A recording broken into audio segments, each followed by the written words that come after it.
বন্ধুরা, আজকে তোমাদের সঙ্গে আমি সেটা হলো একটা ভূতের গল্প নিয়ে।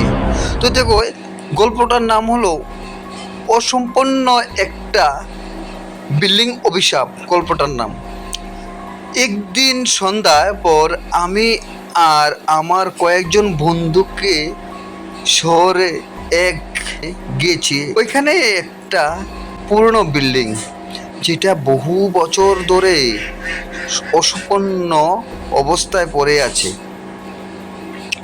লোকের মুখে শোনা যায়, বিল্ডিংয়ের কাজ শুরু হবার কয়েকদিন পর থেকে একের পর এক উড়ন্ত ঘটনা ঘটতে থাকে।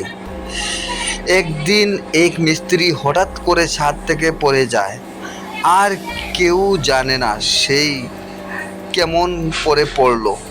তারপর থেকে ওই জায়গায় কেউ আর কাজ করতে চায়নি।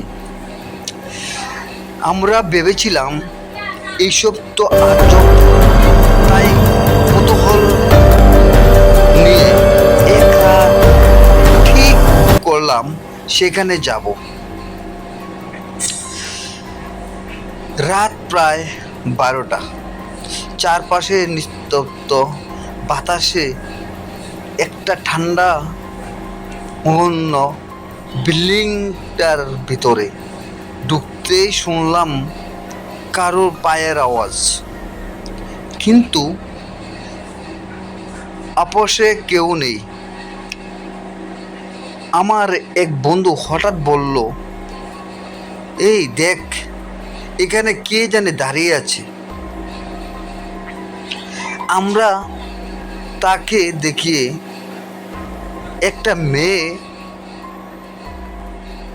ছায়া, ভেজা চুল, সাদা পোশাক, নিস্তব্ধে আমাদের দিকে তাকিয়ে আছে।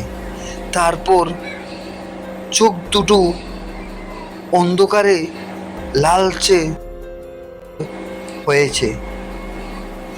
আমরা দৌড়ায় বের হতে লাগলাম, কিন্তু পেছন থেকে তখন শোনা যাচ্ছিল পায়ের শব্দ, যেমন আমাদের পেছনে আছে।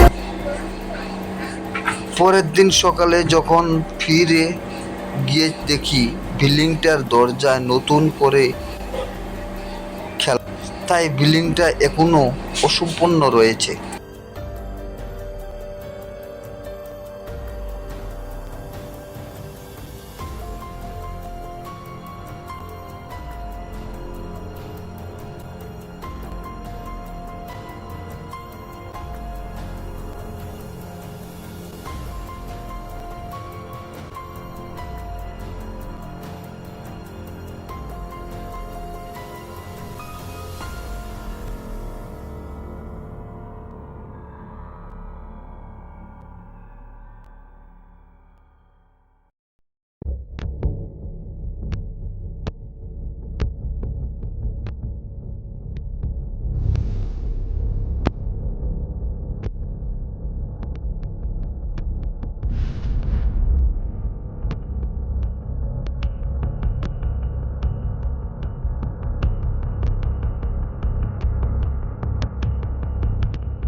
যখন মুখোমুখি হয়ে গেল, তখন আর আমরা ভয়ে কাঁপতে লাগলাম।